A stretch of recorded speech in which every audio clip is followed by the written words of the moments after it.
former Trump advisor, Steve Bannon, produced a film that you directed a number of years ago. So you have an insight into this guy that a lot of people, you know, might be beneficial for us to hear. You knew Steve Bannon, the movie producer. Yeah. And you worked with him probably somewhat closely. Did you like him back then? I would say he exerted the same level of charm that he does today. Yeah. That, you know, among those, one of the things I remember is that he was working for a big bank at the time, and he came, one of the investors in the film came to Council Bluffs, Iowa, to help us make the movie, which consisted of him in a Brooks Brothers suit in a cornfield.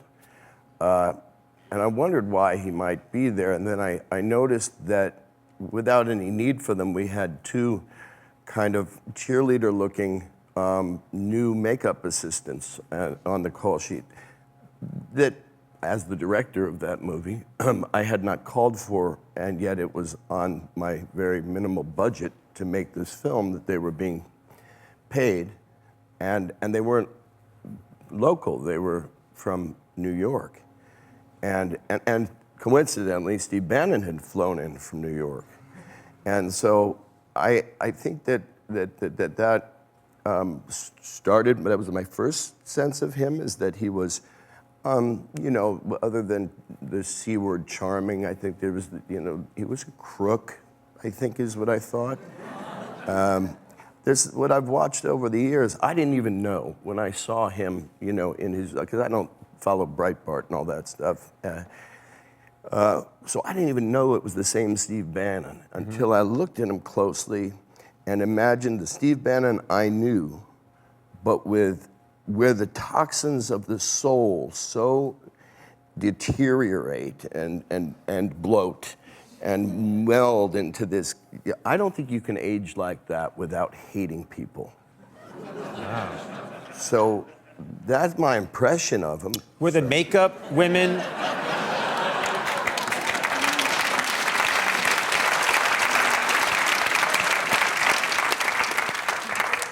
Were the makeup women good at their job? Did they...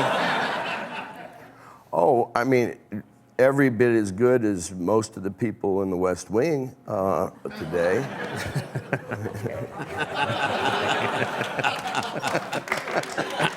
Not the TV show. Not the TV show, yeah. Yeah. You mean the actual West Wing? Yeah, we have to think of actual things these days. I know. I didn't want there to be any. Yeah, they want to throw us off. Listen, Sean, we're taping this a little ahead of when it's going to air, 2 weeks, so there's a good chance... Not Good Friday tomorrow? No, what I'm saying is there's a good chance that when this airs, everything's going to be fine and worked out in this country. Very good chance.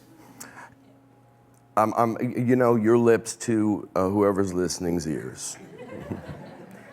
I think it's worth recognizing, not being in denial about it. We're in a time where I think it is important to keep up the culture. So I'm not ashamed to be here with talented people and with you all in talking about this stuff. If I were a news anchor, I think rather than reporting, I'd pull a fire alarm. Yeah. Every night. Yeah.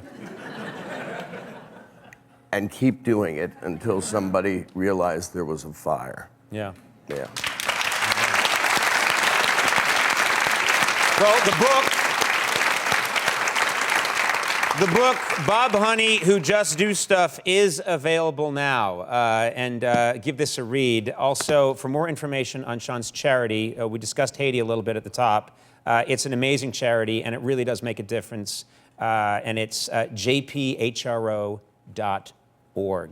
And please, anything you can give is going to make a massive difference. Sean Penn, honor to talk to you. Thanks. Yeah. We'll take a break. Be right back.